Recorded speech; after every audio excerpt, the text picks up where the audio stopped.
And I want to start with an experience I had during the TRC, where I had a chance to meet Eugene de Kock. And I wanted to meet him because I was fascinated by this whole thing around him being described as prime evil.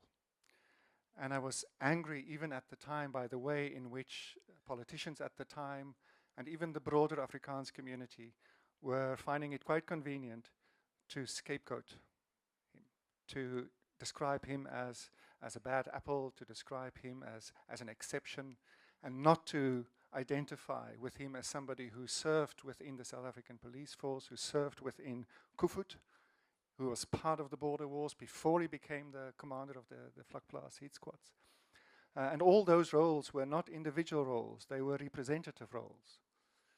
And so what I found myself, and this wasn't sort of thought through, it wasn't something I planned in advance, but when I walked into that room to meet him, and obviously I was a bit cautious with all the blood on his hands, but there was a part of me who wanted to, when I shook his hand, wanted to say to him, I am sorry for the way you are being treated. So in a sense, there was a part of me that wanted to ask him for forgiveness, because I felt that there was something deeply wrong about the way in which my community, and including myself, and the churches, and the cultural organizations, all these different people who he served, and who he believed he was serving, were not actually taking shared responsibility. So even at that time, I felt he should have received amnesty. So what's my personal story of forgiveness, right? So I'm on the black side, so we're the winners. So I get to forgive, right? So what am I forgiving for? At a very personal level, right? Not in a sort of abstract kind of social relations, society-wide level. Who do I want forgiveness from? And what does that mean for how I live my life as a South African? What does that mean for the kind of politics of reconciliation? So for my son and for my daughter, for this next generation who don't have the immediate memories that allow them to forgive or not to forgive, for whom the questions of race are going to be fundamentally intertwined with questions of class and with their economic privileges, there's a whole set of other questions about how people get othered and how the legacies of discrimination in this country, those who really lost, not the ones who came back with benefits, not the blacks who made good, but the blacks who haven't made good and continue not to make good.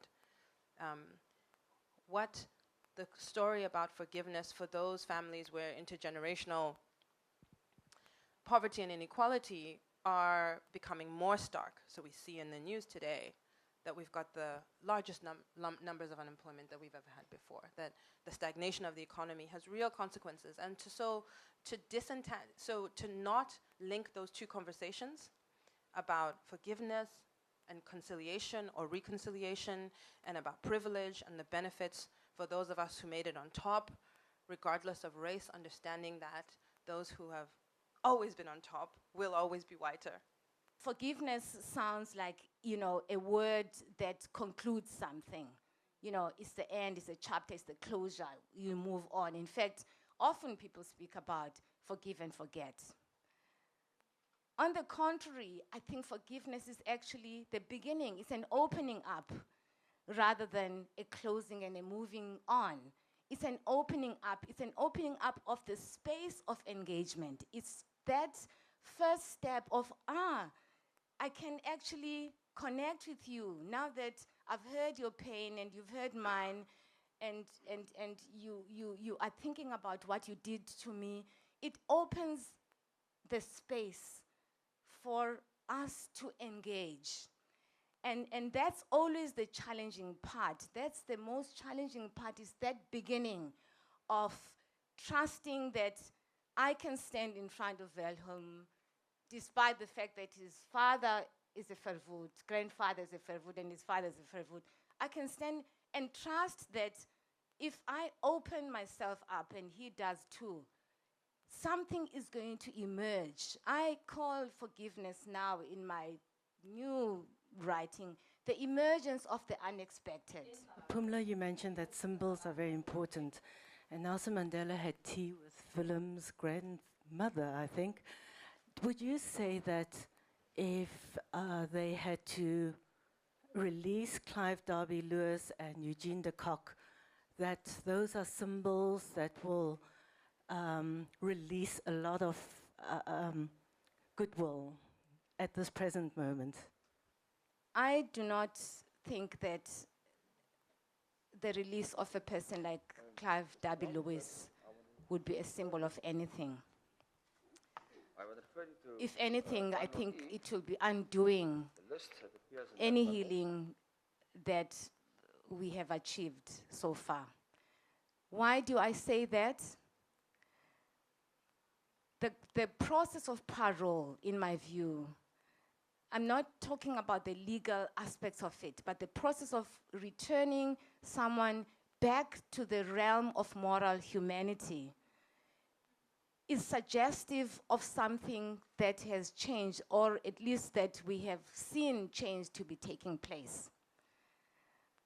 I have not had a chance to interview Derby Lewis. I go by what he has said, what we read about him and what he said at the Truth and Reconciliation. I have interviewed Eugene de Kock, and I know that where he stands in terms of reflecting on the deeds that he committed.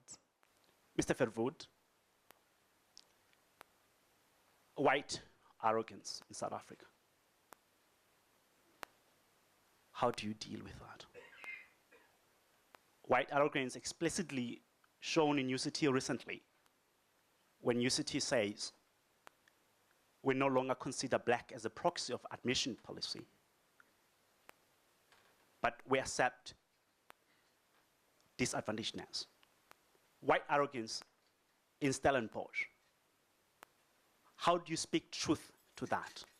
As a white, privileged, middle-class Afrikaner South African, there's a real need for us to be more humble. I think humility is a really important part of this process, and where we need to be willing to go into spaces and listen more and say less, and be willing to see and feel the anger, and to be willing to not become defensive so quickly. Having said that, I also think we need spaces where some of the unfinished pain from our recent past within the white community also needs to be worked through. It's not an accident that Eugene de Kock did what he did. He was a veteran of a war.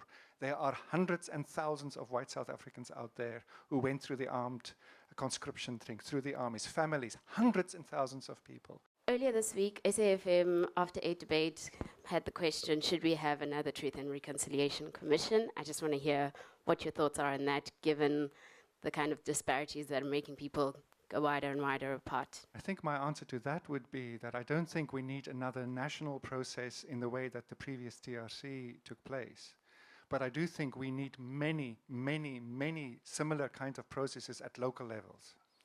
Because my experience has been that one of the few things that I think has the possibility of breaking through that arrogance and the different ways in which we've protected ourselves against the pain of the other, and focusing on our own pain and our own history and blinding ourselves to what was really going on in South Africa. One of the few things that has really helped me to break through that was being exposed to the human stories of fellow black South Africans. It's deceptively simple. It's difficult to facilitate well. But when you do create that space, like Pumla was saying, creating a space where the unexpected can happen, where you can have an opportunity to really hear, not just with your ears, but with your heart, what the experience has been of being a black South African under apartheid. For me, I feel as if forgiveness creates a kind of space to, no offense, Mr. Verwoerd, but kind of shift victims. You know, somebody comes to you and says, I'm looking for forgiveness. And now you have that power. You have that choice of, I'm going to forgive you or I'm not going to. And that person who's now coming to you with this truth, coming to you with this honesty, now can become the victim of, oh, she's not forgiving me. You know, the blacks in this country are not forgiving us. We're here, we're honest, you know, and it's just a perpetual shifting of victimhood, and it's not giving people a right to be angry, you know, not to forgive. I think we should also think about the fact that, you know, that forgiveness takes time, And yes, I'm as old as democracy in this country. I'm living forgiveness, and I'm kind of not living in forgiveness, And I also feel enraged, and sometimes I feel that I don't have a right to be. But I think we need to think about not forgiving and giving people a right to also be angry and not shift victims. Because that's a thing in this country, to just be a victim all the time. I do agree that this tendency for people to move into the victim space, especially white South Africans, and I've picked this up many times, is very tempting. And that's really why when I was giving my initial input, I really said it's not appropriate for me to answer that question. I need to speak about responsibility. That's really the challenge for people coming from my background, I think. And even possibly it's not appropriate for us to ask forgiveness, because that puts pressure on people. What is appropriate for us is to say, I am deeply sorry, and then allow people to move into that space when they become convinced that I'm sincere.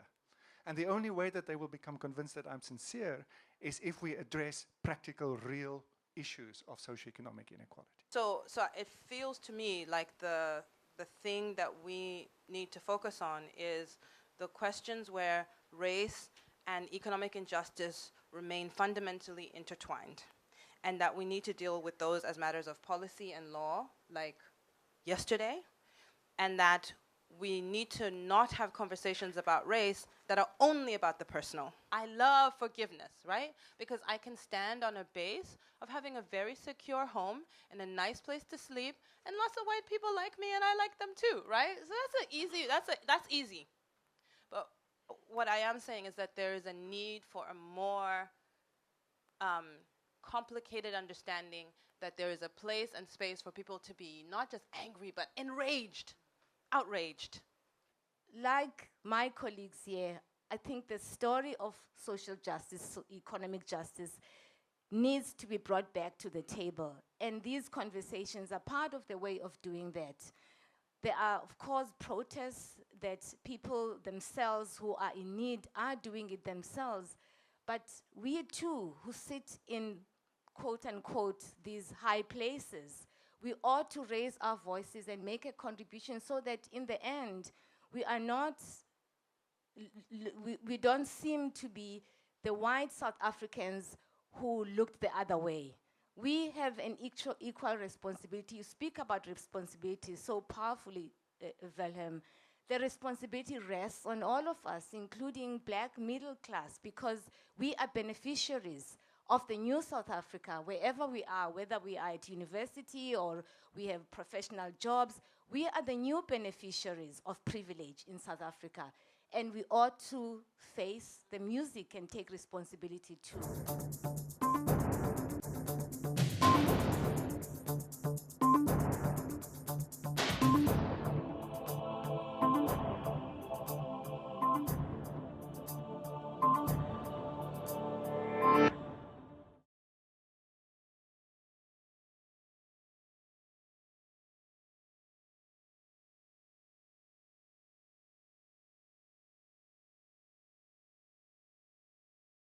You deserve to know more. eNCA.com